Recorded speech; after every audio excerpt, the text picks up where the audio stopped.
Good day students. आज हम gene पियाजे के द्वारा दी गई सिद्धांत और उसके इतिहास के बारे में और उनके द्वारा दिए गए विभिन्न अवधारणाओं के बारे में पढ़ेंगे। जीन पियाजे 1896 to 1980। Jean Piaget was born in 1896 in Noctangle, Switzerland and died in 1980 in Geneva, Switzerland।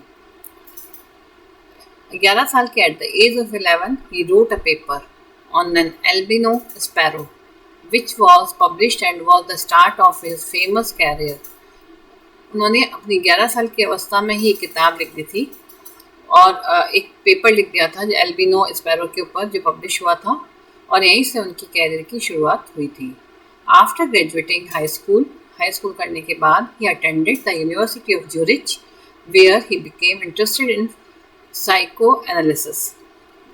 Graduation के दौरान जब इन्होंने यूनिवर्सिटी ऑफ ज्यूरिच में एडमिशन लिया, वहाँ उनकी रुचि साइको एनालिसिस यानी मनोवैज्ञानिक विश्लेषण की तरफ हो गई। He married in 1923 and had 3 children, Jacqueline, Lucien and Laurent। उनके 3 बच्चे थे। Piaget studied his children's intellectual development from infancy। Piaget ने अपने बच्चों के बौद्धिक विकास के बारे में उनके इन्फेंसी यानी नवजात अवस्था से ही अध्ययन करना शुरू कर दिया था। तो उनकी जो अध्ययन था उन्होंने किसके ऊपर किया था? खुद के ही बच्चों के ऊपर। कब से? जब से वो नवजात अवस्था में थे। तो उनके बौद्धिक विकास के बारे में उन्होंने उनकी नवजात अवस्था से ही पढ़ना शुरू कर दिया था। जीन पियाजे 1896 to 1980 was one of the 20th century's most influential researcher in the area of developmental psychology। विकासात्मक मनोविज्ञान के क्षेत्र में यह जीन पियाजे 20वीं सदी के सबसे ज़्यादा प्रभावित करने वाले शोधार्थी थे। He was originally trained in the areas of biology and philosophy। वो बायोलॉजी यानी जीव विज्ञान और फिलोसफी दर्शन शास्त्र के बारे में अपने आप बहुत ट्रेंड थे, प्रशिक्षित थे और वो अपने आप को जेनेटिक एपिस्टेमोलॉजिस्ट कहते थे। जेनेटिक एपिस्टेमोलॉजी कौन होता है? As the study of the development of abstract thought. जिस एक अमूर्त जो चिंतन होता है, वो अमूर्त चिंतन किस तरीके से बच्चे में होता है, किस वजह से होता है, जो उसके शरीर में विभिन्न परिवर्तन होते हैं, जो शारीरिक परिवर्तन की वजह से जो अमूर्त चिंतन में परिवर्तन आता है, उस परिवर्तन के अध्ययन करने वाले को कहते हैं genetic epistemology. Piaget wanted to know how children learn through their development in the study of knowledge। Piaget देखना चाहते थे, ये स्टडी करना चाहते थे कि बच्चे कोई भी चीज़ कैसे सीखते हैं और उनके विकास के साथ उनके सीखने की या सोचने की क्षमता में किस तरीके से परिवर्तन आता है। He administered Binet's IQ test in Paris and observed that children's answers were qualitatively different। उन्होंने बिनेट के द्वारा दिया गया IQ टेस्ट को भी लागू किया और उन्होंने देखा कि इसमें बिल्कुल बच्चों की हर अवस्था में जब टेस्ट किए गए तो उनमें अंतर उनको दिखाई दिया। Piaget's theory is based on the idea that the developing child builds cognitive structure। पियाजे की थ्योरी इस सिद्धांत पर आधारित थी कि बच्चे का जो विकास होता है वो उनके संज्ञानात्मक अवस्थाओं के ऊपर निर्भर करता है कि एक संज्ञानात्मकता एक विशेष खांचा, एक विशेष आकार लेता है और उसके हिसाब से उसका विकास होता है। He believes that the child's cognitive structure increases with the development। उनका ये मानना था कि बच्चे की जो संज्ञानात्मक स्ट्रक्चर है या ढांचा है वो उसके विकास के साथ साथ बढ़ता जाता है। यानी जैसे जैसे विकास होता है वैसे वैसे संज्ञानात्मकता बढ़ती है, या जैसे जैसे संज्ञानात्मकता बढ़ती है वैसे वैसे विकास बढ़ता है। Theory of cognitive development. While studying his children, Piaget developed theories concerning how children learn। जब पियाजे ने अपने 3 बच्चों का अध्ययन किया जब नवजात अवस्था से, तो उन्होंने ये पाया कि बच्चे जो है वो एक विशेष तरीके से ही सीखते हैं। इन विकास को सीखने की कैसे सीखता है उसको उन्होंने एक थ्योरी का नाम दिया या सिद्धांत दिया। इस थ्योरी ऑफ कॉग्निटिव डेवलपमेंट यानी संज्ञानात्मक विकास की जो सिद्धांत था वो उसमें कितनी अवस्थाएं थी? 4 अवस्थाएं, जो बुद्धि की 4 अवस्थाओं के ऊपर आधारित था। 4 स्टेजेस थी। Each stage is a prerequisite for the following one. हर अवस्था पहले की अवस्था के ऊपर आधारित होती थी, यानी दूसरी अवस्था में तभी प्रवेश करेगा बच्चा जब वो पहली अवस्था को पार कर लेगा। But the rate at which different children move through different stages varies with their native environment and environmental circumstances। यानी हर अवस्था, पहली अवस्था जो है हर अवस्था अपनी पूर्व की अवस्था पर आधारित होती है, लेकिन उसकी दर जो है वो अनिश्चित हो सकती है। कि हो सकता है कि कोई बच्चा पहली अवस्था से दूसरी अवस्था में जल्दी प्रवेश कर गया हो, कोई बच्चा पहली अवस्था से दूसरी अवस्था में देर से प्रवेश करा, लेकिन ये तय है कि वो पहली अवस्था के बाद दूसरी में जाएगा, दूसरी के बाद तीसरी में जाएगा, तीसरी के बाद चौथी में जाएगा। ऐसा कभी नहीं होगा कि पहली अवस्था से सीधी चौथी में चला जाए या सेकंड से सीधा थर्ड में फोर्थ में चला जाए। हाँ, ये हो सकता है कि उसकी अवस्था की विकास की जो दर है वो डिफरेंट हो सकती है, कि एक अवस्था से प्रवेश दूसरी अवस्था में करने में उनका कैसी अवस्था में बच्चा रह रहा था, कैसा एनवायरनमेंट उसको मिल रहा है, कैसी कंडीशंस मिल रही है, उसके ऊपर इसकी दर निर्भर कर सकती है। व्हाट इज कॉग्निशन, यानी संज्ञानात्मकता है क्या? संज्ञानात्मकता यानी किसी चीज की जानकारी होना। The term cognition is derived from the Latin word cognoscere, which means to know or to recognize or to conceptualize। यानी कॉग्निशन शब्द जो है एक लैटिन भाषा के शब्द कॉग्नोस्केयर से बना है, जिसका मतलब होता है जानना, टू रिकॉग्नाइज पहचानना, टू कंसेप्चुअलाइज यानी कोई अवधारणा बनाना। यानी कॉग्निशन का मतलब क्या हुआ कि कोई भी चीज को जानना, उसको पहचानना और उसके बारे में अवधारणा बनाना। It refers to the mental process an organism learns, remembers, understands, perceives, solves problems and thinks about a body of information। संज्ञानात्मकता का मतलब हमारा यहाँ पर है कि एक मानसिक प्रक्रिया है जिससे एक व्यक्ति सीखता है, याद रखता है, समझता है, परसीव करता है, उस एनवायरनमेंट के बारे में जानकारी लेता है, समस्याओं का समाधान करता है और किसी भी इंफॉर्मेशन के बारे में पूर्णतया सोचता है। ये पूरी जो चीज होती है वो कहलाती है cognition. Experts argue that cognition progresses in stages with increasing levels of complexity। Experts ये भी कहते हैं कि cognition जो है वो एक विभिन्न अवस्थाओं में प्रोसीड होता है, जो और जैसे जैसे अवस्थाएं आगे बढ़ती जाती है उसकी जटिलता जो है वो बढ़ती जाती है। जैसे जैसे उसकी लेवल बढ़ता है, इंक्रीज लेवल में बढ़ोतरी होती है अवस्थाओं की, वैसे वैसे उनकी कॉम्प्लेक्सिटी यानी जटिलताओं में भी वृद्धि होती जाती है। Cognitive development described how these mental processes develop from birth until adulthood। Cognitive development, in other words, what kind of cognitive skills is a 4-year-old child capable of compared to a 6-year-old। Cognitive development जो है ये बताता है, ये describe करता है कि कैसे बच्चे की मानसिक प्रक्रिया चलती है कि बच्चे का जन्म से लेकर अडल्टहुड में परिवर्तित होता है। दूसरे शब्दों में हम इसको ये कह सकते हैं कि संज्ञानात्मक कौशल जो बच्चे का 4 साल का होता है वो कैसे 6 साल तक के बच्चे से कंपेयर करके हम बता सकते हैं कि 4 साल के बच्चे का संज्ञानात्मक कौशल किस लेवल का है और 6 साल के बच्चे का संज्ञानात्मक कौशल किस लेवल का है। The acquisition of the ability to think, reason and problem solve. Cognitive development क्या है? उस तरह किसी भी चीज के बारे में सोचना, उसके कारणों को जानना या उसके कारणों का पता लगाना या किसी समस्या का समाधान करने की जो योग्यता है वो कहलाती है cognitive development. It is the process by which people's thinking changes across the life span. Cognitive development एक प्रक्रिया है जिसके द्वारा व्यक्ति के सोचने की जो क्षमता है या सोचने का स्टाइल है या सोचने की प्रक्रिया है वो बदल जाती है, क्योंकि अलग अलग तरीके से लाइफ स्पान में, हर लाइफ स्पान में अलग होती है। जैसे मैं एक बहुत छोटा सा एग्जांपल बताऊं कि एक छोटे बच्चे के लिए सांप एक रस्सी होती है, बड़े व्यक्ति के लिए सांप होता है कि जो खा भी सकता है।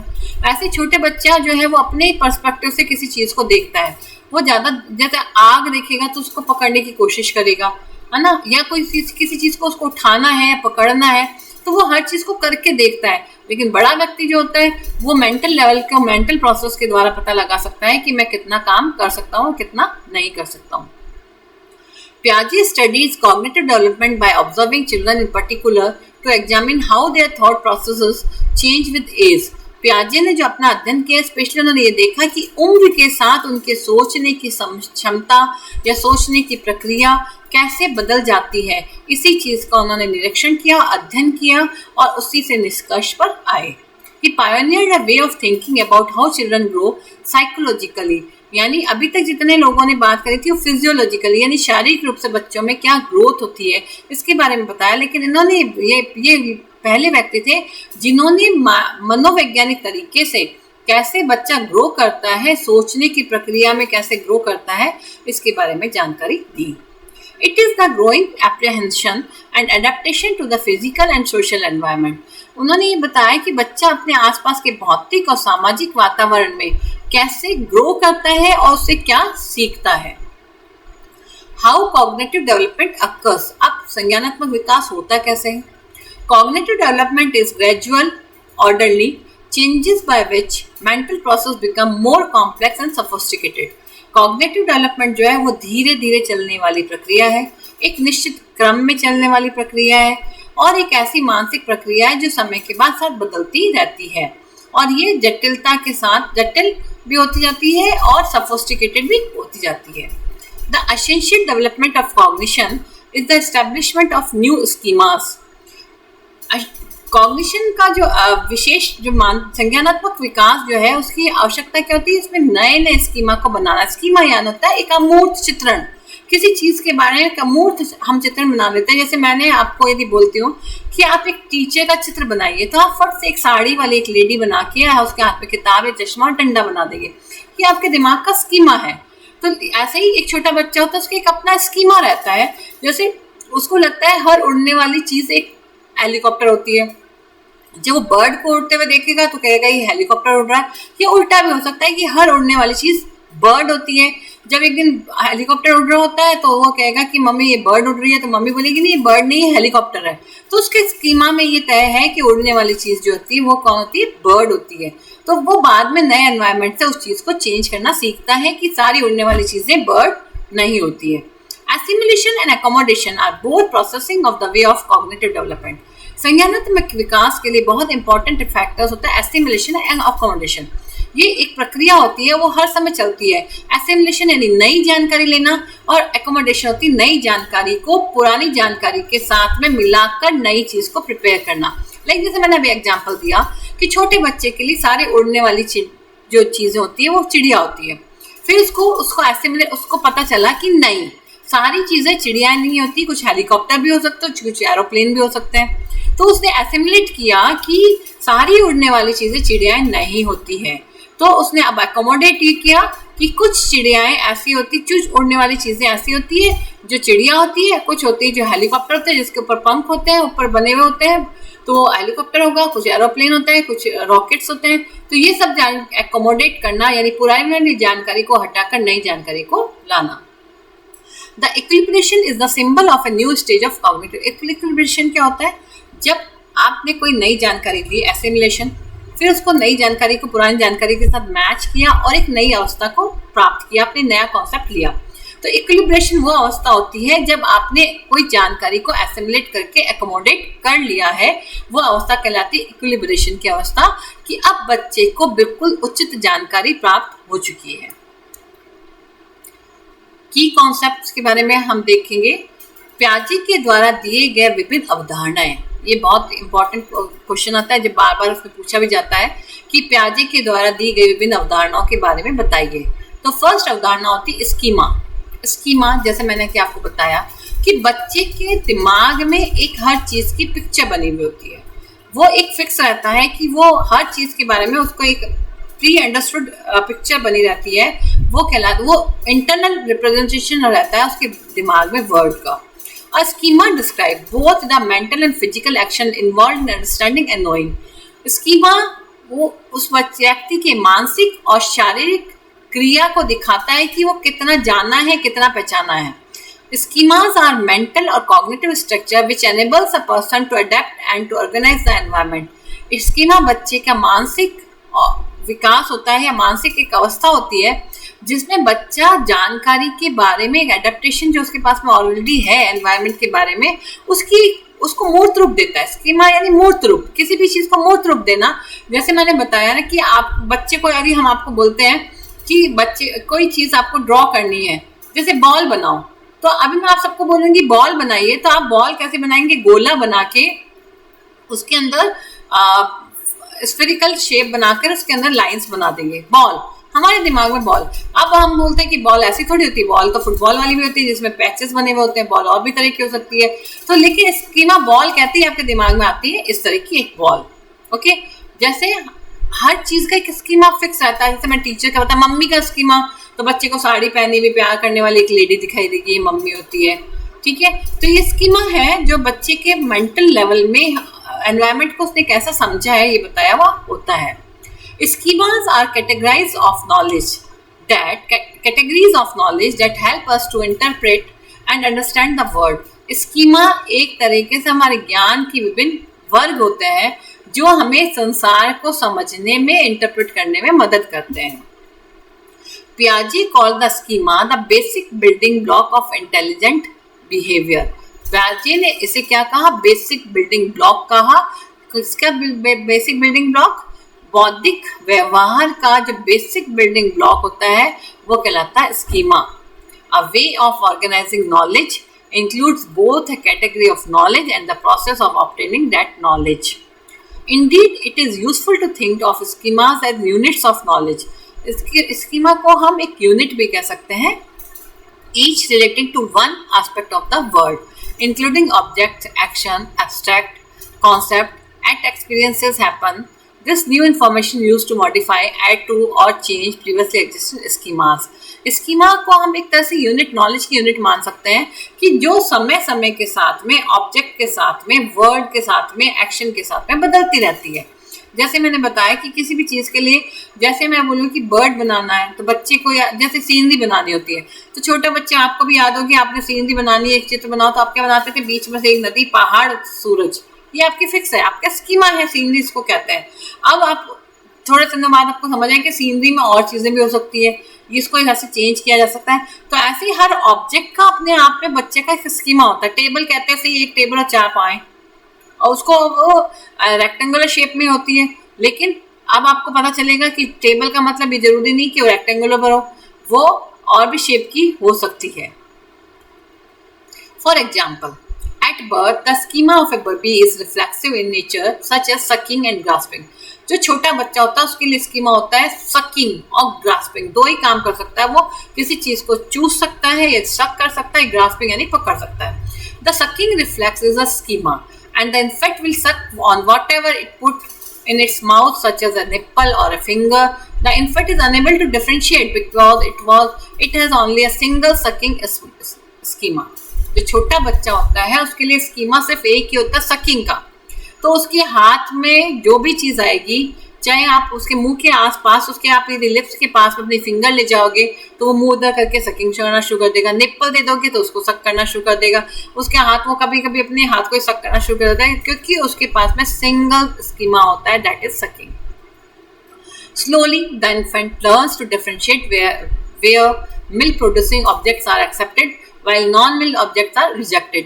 धीरे धीरे उसे ये समझ आता है कि सकिंग उस चीज की करनी है जिससे हमें दूध मिल रहा है। मिल्क प्रोड्यूस करने वाले ऑब्जेक्ट है उनको सक करना है, नॉन मिल्क प्रोड्यूसिंग ऑब्जेक्ट को सक नहीं करना है, उनको रिजेक्ट करना है। At this point the infant has 2 sucking schemas, one, तो यानी इस समय इसका स्कीमा 2 तरह का हो गया, one for milk producing object and second non milk producing object. ये था स्कीमा। नेक्स्ट आता है एसिमिलेशन। एसिमिलेशन होता है सात्मीकरण। इसमें क्या होता है? Is using an existing schema to deal with the new object और सिचुएशन। यानी जो पहले की जानकारी होती है उसमें दूसरी जानकारी को आप कैसे मिला सकते हैं, नई जानकारी को कैसे प्रोसीड कर सकते हैं। The process of taking in new information into our previously existing schema is known as assimilation. Assimilation होता है सात्मीकरण, यानी जो पहले हमारी जानकारी है, जो हमारा पहला स्कीमा है, उस स्कीमा में दूसरी नई जानकारी को शामिल करना कहलाता है assimilation. A child sees a zebra for the first time and immediately call it a donkey. एक बच्चे ने ज़ेब्रा को पहली बार देखा, उसको बोला ये गधा है। Thus the child has assimilated into his schema that this animal is a donkey. तो इस समय उस बच्चे के दिमाग में ये एसिमिलेटेड था, उसका स्कीमा ये था ज़ेब्रा का कि ये डोंकी है। Why do you think this happened? The child seeing the object zebra sifted through his collection of schemas until he found one that seemed appropriate. बच्चा इसके बारे में, ये ऑब्जेक्ट को जैबरा तब तक समझता रहा जब तक कि उसने असल में उस जैबरा के स्कीमा को नहीं आइडेंटिफाई किया, और जब तक उसने डोंकी नहीं देखा होगा और उस डोंकी को जैबरा से उसने डिफरेंशिएट नहीं किया होगा। तो ये कहलाता है सातवीं करण।